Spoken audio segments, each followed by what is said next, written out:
Tanggal 7 Januari 1610, seorang astronom Italia, Galileo Galilei, membuat penemuan menakjubkan menggunakan teleskop buatannya, yaitu 4 bulan yang mengorbit planet Jupiter. Oh iya, di zaman sekarang, kamu bisa membuat teleskop versimu sendiri menggunakan tabung karton, lensa, dan lem super. Ciri utama dari teleskop DIY ini adalah menaruh 2 lensa pada jarak yang benar satu sama lain. Kamu butuh 2 lensa, satu lensa harus cekung, yang lain cembung. Jadi satu lensa melengkung keluar dan yang lain melengkung ke dalam. Teleskop mula-mula Galileo ini mampu memperbesar objek sekitar 8 kali, dia terus meningkatkannya hingga mampu memperbesar sampai 20 kali lipat. Tapi mari kembali ke cerita utama kita ya. Saat dia pertama kali melihat ke-4 bulan Jupiter itu, dia meyakini dia cuma melihat sekelompok bintang. Tapi dia segera menyadari bahwa objek-objek antariksa ini tampaknya bergerak dalam pola yang teratur. Butuh beberapa minggu baginya untuk mengetahui bahwa yang dilihatnya bukanlah bintang, melainkan bulan yang mengelilingi Jupiter.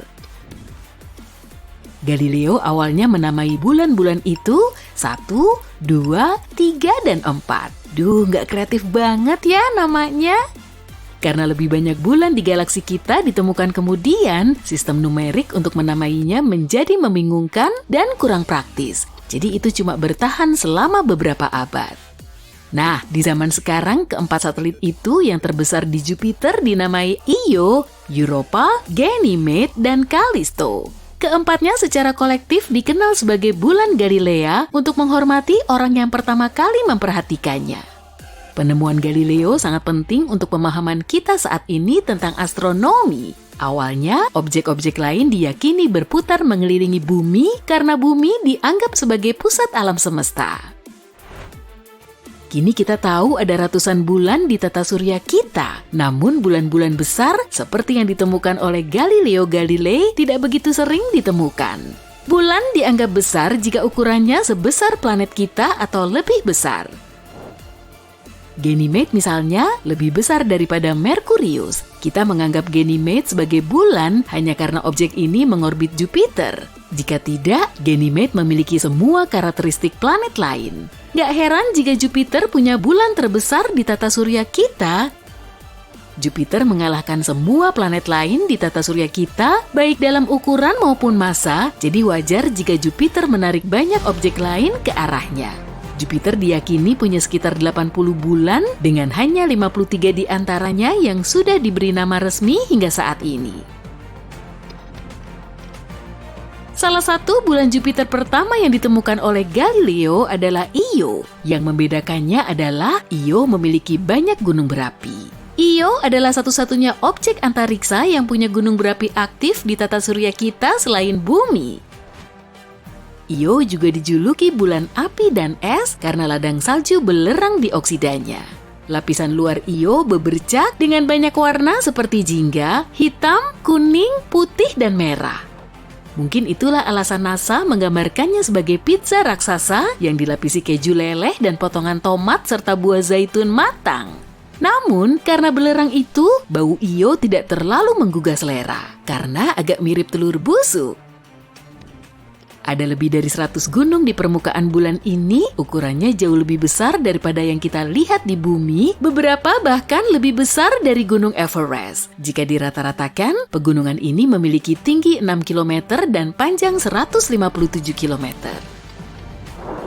Karena gunung berapi aktif dan radiasi intens di Io, sangat kecil kemungkinan ada kehidupan seperti yang kita kenal di sana. Tapi hei, siapa bilang Io tidak memiliki bentuk kehidupan yang kita tidak ketahui?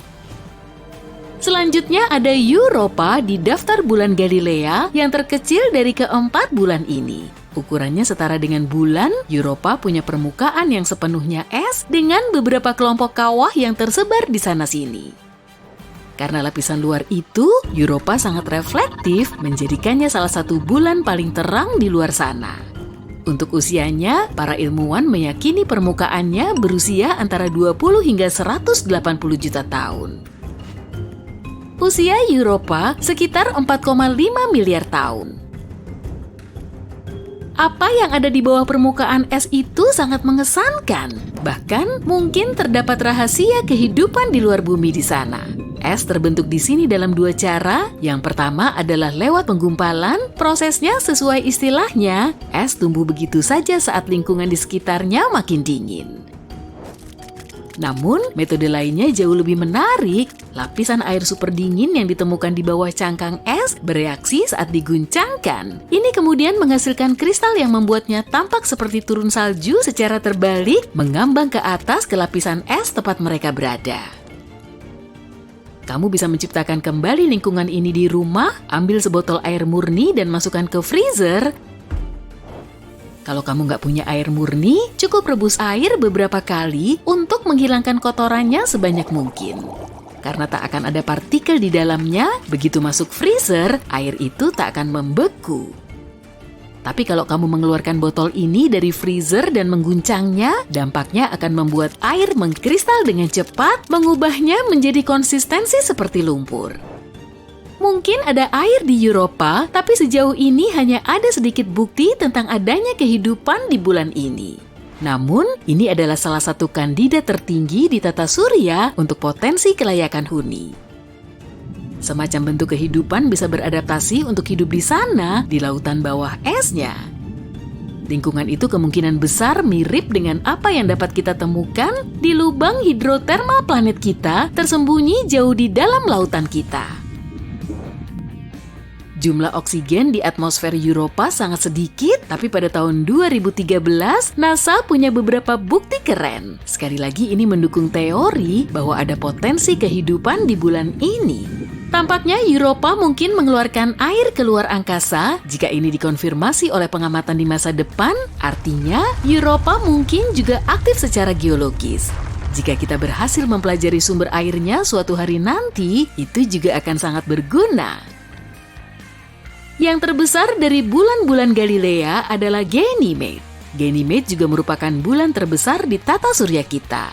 Ini adalah objek luar angkasa dengan kepadatan rendah yang ukurannya mirip Merkurius, tapi hanya memiliki setengah masanya. Meski begitu, Ganymede adalah satu-satunya bulan yang punya medan magnet sendiri.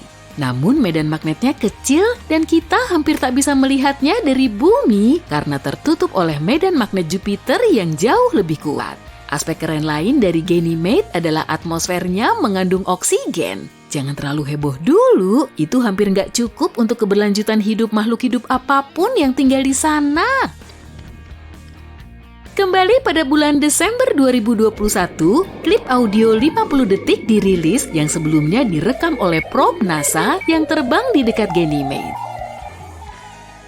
Untuk pendengar yang tidak berpengalaman, suaranya mirip dengan koneksi internet dial-up lama, tapi karena nada-nadanya unik, Ganymede segera dijuluki sebagai bulan bernyanyi Jupiter.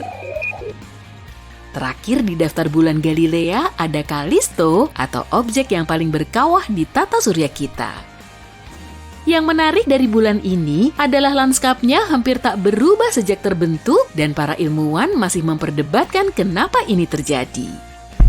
Sebagian besar benda antariksa lain mengalami banyak perubahan sepanjang masa hidupnya karena peristiwa seperti tabrakan dengan benda lain, perubahan orientasi dan kecepatan, atau reaksi kimia yang terjadi di permukaannya. Callisto juga seukuran Merkurius, tapi kepadatannya lebih rendah. Medan magnet Jupiter memiliki dampak yang lebih kecil di sini karena posisi Callisto adalah yang terjauh. Permukaannya diperkirakan berusia 4 miliar tahun. Berbeda dengan Io, Callisto tak aktif secara geologis. Tapi para ilmuwan meyakini mungkin ada lautan yang bersembunyi di bawah permukaan bulan ini yang berpotensi menampung kehidupan. Fakta bahwa Callisto tidak terlalu terpengaruh oleh medan magnet Jupiter berarti Callisto memiliki tingkat radiasi yang lebih rendah. Mengingat lingkungan yang pas ini, kita mungkin bisa menempatkan manusia untuk eksplorasi masa depan di sini.